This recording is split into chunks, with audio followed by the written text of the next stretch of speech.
ทินุปาทานิยาธัมมะอนุปาทินานุปาทานิยาใส่บาตรในบุญดีกิเลสสังกิเลสิกาธัมมะอสังกิเลสสังกิเลสิกาธัมมะอสังกิเลสสังกิเลสิกาธัมมะสาวิตาคาตา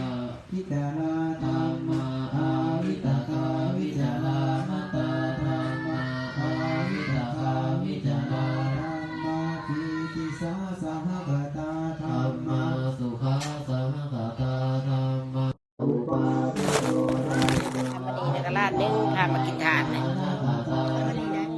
คำมันนี้อินทิเรียกไอ้น้องก็ทั้งละใส่บาตรใส่บาตรให้ลุงสมมือนี้นะ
ใส่บาตรยามมื้อเช้า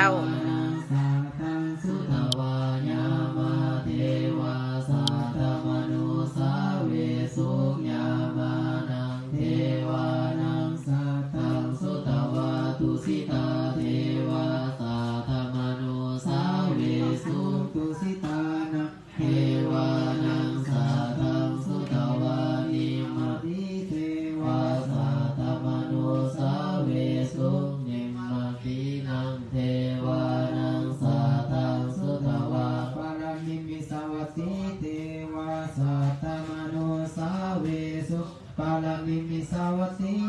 นังเทวานังสัตตังสุตวาโพมปาริสัสสะเทวาสัตตมโนสาเวสุโพมปาริสัสสะนังเทวานังสัตตังสุตวาโพมปารุหิตากำลังใส่บาตรอยู่กับลุงสมสาเวสุโพมปารุหิตานังเทวานังสัตตังสุตวามหา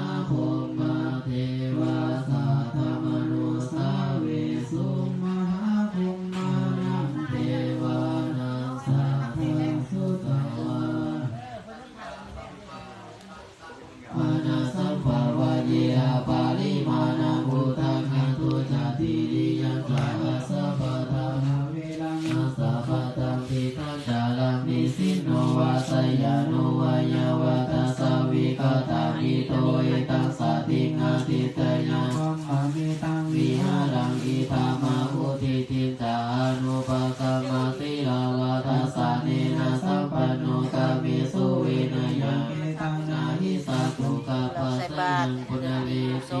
ทีอายังตมาภาวุนามารูปังทุกขังอนิจจังอนัตตาอสุทิอสุวังนิมันตยังกรรมฐานังภเวทิอนิจจาวัฏสังขาราอุปาทวายาธรรมิโน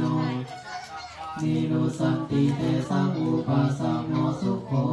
อนิจจาวัฏสังขาราอุปาทวายาธรรมิโนนิโรสันติเตสังอุปาสัมโนสุโขอนิจจาวัฏสังขาราอุปาทวายาธรรมิโนปัสสิตาวานิโรสันติเตสังอุปาสัมโนสุโข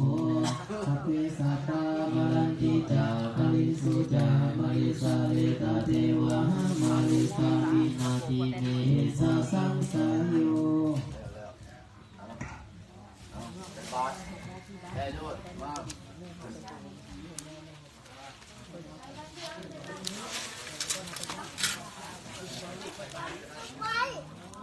ไปนี่ไม่กินอะไรสดสบายจะมาอะไรเอง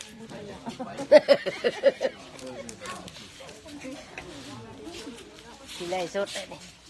ใช้บ้านให้พ่อได้ไหมรอได้เงินนะเปาไอ้เปาเอาเงินแม่ลูกพ่ออยู่นี่ใช้บ้านเนี้ยใช้บ้านก้อนนำลี่ฮัลโหลเด้อ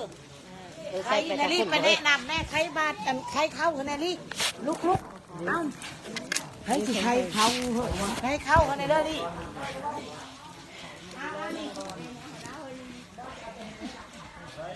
นาพี่บอกว่ามาพี่ลุงมาพี่มาพี่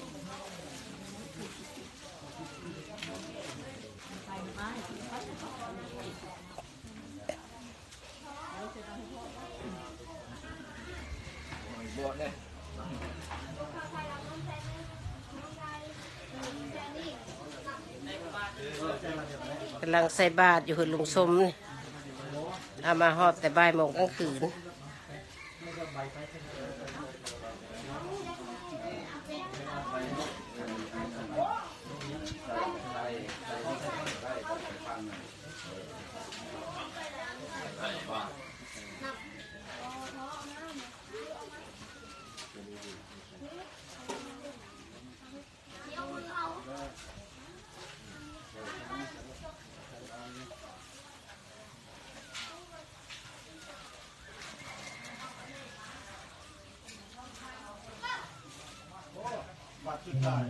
ได้ขนมหลายแล้วบัดนี้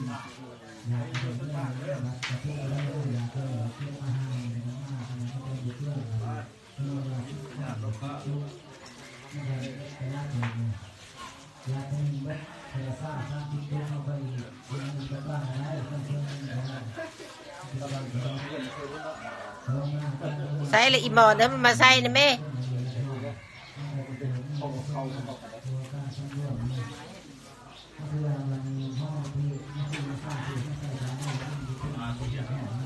ใส่บาตรอยู่คดีลุงสม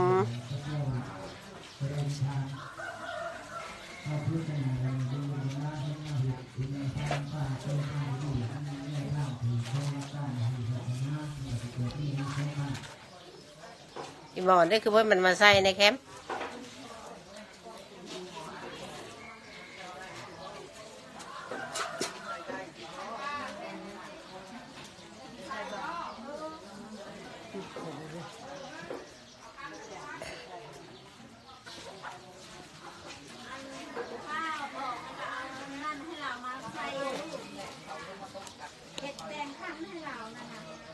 เอามาให้เราใส่ให้น้องเรากิน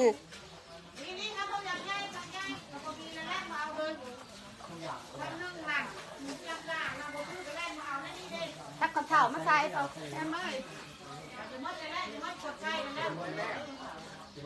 เอาเฮ้ยมาพี่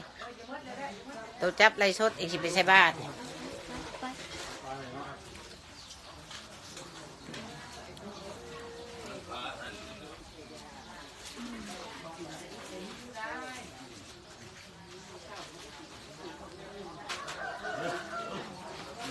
อันนั้นได้แล้วบ่เงินนะปลาทองนะเอาให้เราแน่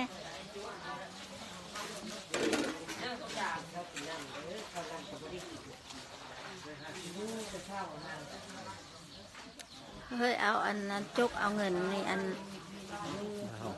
ให้ปลาทองมีโบราณอันนะด้วยอันนั้นปลาวอน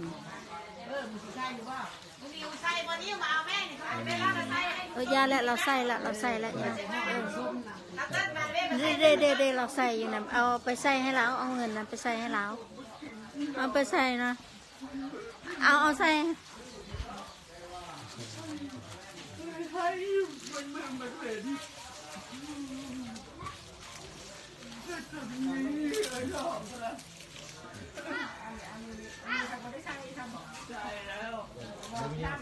ใช่โลดมันยังไงใช่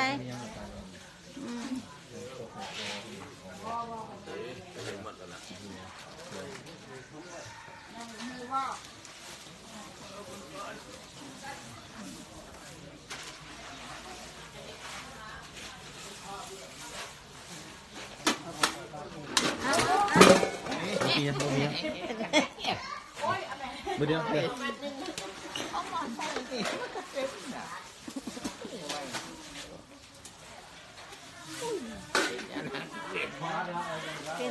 เป็นยังจักน้อยแค่นั้นหรอกแล้ว ผ้าแพรนี่ก็ได้ ยุยะ นั่นแหละ ยุยะยุยะ เอาไปหุ่น ไปได้ระบบอันนี้โอเควะข้อข่าวนั่นไปเลยเด้ เอาไปแจ้งไปแจ้งก็จะไปเห็นเลยเด้ เด้ข้อข่าวนั่น เอาไปไล่ทำบนชกสุดเลยอันนี้ดี เอาถือคันมาพี่เนปะ มาพี่มาเลยวันนี้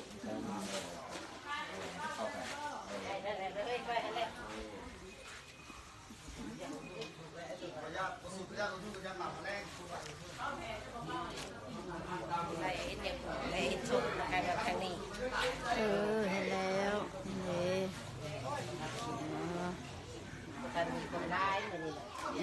อันนี้บ่มีไผหูเนาะมันกระทันหันนี่หู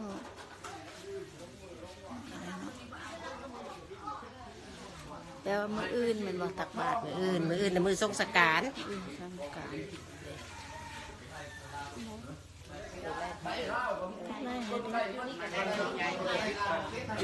นั่งปิ้นมาทางนี้แน่นั่งนี่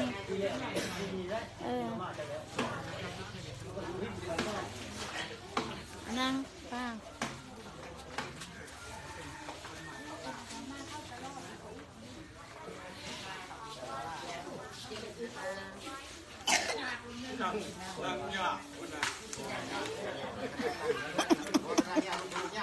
ลูกกันโมเมนต์นั่งยากลูกกันยากอีกแล้วนะ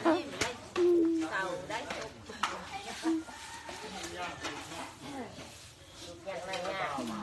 พอแล้วให้จุบกันเลยสุด